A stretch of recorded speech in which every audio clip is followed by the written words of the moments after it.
కలిసికట్టుగా మరో 15 ఏళ్లు ఉండాలని భావిస్తున్నాం. ఇది గత 2 రోజుల నుంచి డిప్యూటీ సీఎం పవన్ కళ్యాణ్ చేసిన వ్యాఖ్యలు. వాస్తవానికి ఆయన గతంలోనూ ఇవే వ్యాఖ్యలు చేశారు. అయితే ఇప్పుడు మరింత గట్టిగా తన వాదన వినిపిస్తున్నారు.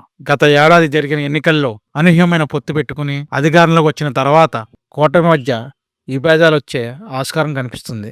అనంతపురం బీజేపీ వర్సెస్ టీడీపీ, తూర్పుగోదావరి, పశ్చిమ గోదావరి జిల్లాల్లో టీడీపీ వర్సెస్ జనసేన, ఇలా పలు జిల్లాల్లో పరిస్థితి రాజకీయంగా ఉద్రిక్తతలకు దారితీస్తుంది.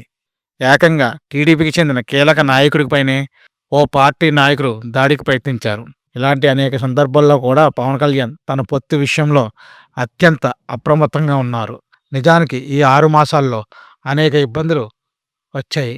ఆయా సమయాల్లో పొత్తుపై నీలినీడలు కమ్ముకున్నాయా అన్న అనుమానాలు కూడా వచ్చాయి. అయితే ఎక్కడా కూడా గాడి తప్పకుండా పొత్తు రథం పదిలంగా ముందుకు సాగింది. ఇక ఇప్పుడు టీటీడీ రూపంలో పెద్ద విపత్తు వచ్చింది. చైర్మన్, ఈవోలు క్షమాపణలు చెప్పి తీరాల్సిందేనని పవన్ కళ్యాణ్ పడుతున్నారు. నేను ఈ రోజున అడుగుతుంది టీటీడీ బోర్డు పాలక మండలి చైర్మన్ గారు కానీ, సభ్యులు కానీ, ఈవో కానీ, ఏఈఓ కానీ, మీరు ప్రెస్ మీట్ పెట్టి క్షమాపణలు చెప్పండి. నేను క్షమాపణలు చెప్పినప్పుడు మీకు క్షమాపణలు చెప్పడానికి నామోషి ఏంటి? బాధ్యత తీసుకోండి, బాధ్యత తీసుకోవాలి. ఇది చాలా బాధ కలిగించేది. మాకు సంబంధం లేదంటే ఎట్లా? నా తప్పు కాదంటే రాజు 7 చేపలు కదలా, మరి ఎవరు చేస్తారు ఇది? నాకేం సరదా నాకు క్షమాపణలు చెప్పడం? దీనికి చైర్మన్ కొంత మేరకు దిగి వచ్చి ఓకే చెప్పినప్పటికీ ఈవో మాత్రం స్పందించలేదు. ఈ విషయంపై పవన్ కళ్యాణ్లో ఆగ్రహం కట్టలు తెంచుకుంది. ఎందుకంటే నేను తెగించానంటే మటుకు ఇంకెవరు తెగించరు, అంత పిచ్చగా తెగిస్తాను నేను. ఎందుకంటే నేను నిన్న ఎందుకు క్షమాపణ చెప్పాలి?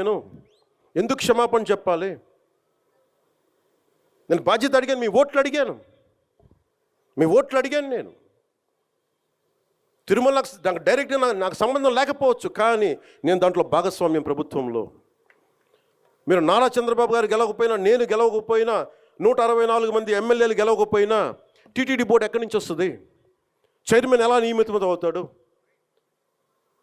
ఆయన ఈఓ ఎలా నియమితం అవుతారు? ఈఓ ఎలా నియమితులు అవుతారు? మేము గెలిస్తేనే మీరు, అది ఎక్కడి నుంచి వచ్చింది? మా గెలుపు మీరిస్తే.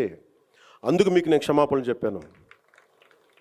నేను కోరుకునేది ఒకటే. అయితే సీఎంకు లేదా పాలక మండలికి మాత్రమే ఈవో జవాబుదారు కావడంతో ఆయనపై ఎలాంటి వ్యాఖ్యలు నేరుగా చేసే అవకాశం లేదు.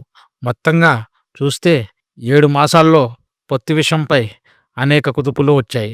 కానీ పొత్తు పదిలంగా 15 ఏళ్ళు ఉండాలని పవన్ కోరుకుంటున్నారు. ఇలా ఉండాలంటే స్వపక్షంలో విపక్షం అన్నట్టు వ్యవహరించని తగ్గించుకోవాల్సి ఉంటుంది. అదే సమయంలో సమన్వయం పాటించాలి. ఈ రెండూ లేకపోతే ఆశించిన ఫలితం దక్కుతుందా లేదా అనేది చూడాలి. విప్లవకారుడు రాజకీయ నాయకుడు అయితే ఎలా ఉంటుంది? ఇలాగే ఉంటుంది. విప్లవకారుడు తుపాకీ పట్టుకోకుండా ఓటు నమ్మితే ఎలా ఉంటుంది? ఇలాగే ఉంటుంది. నా డబ్బు మీద మమకారం లేదు, పేరు మీద ఇష్టం లేదు, బాధ్యతే ఉంది నాకు. అందుకని నాతో ప్రేమైనా సరే, గొడవైనా సరే, రెండిటికి నేను సిద్ధం.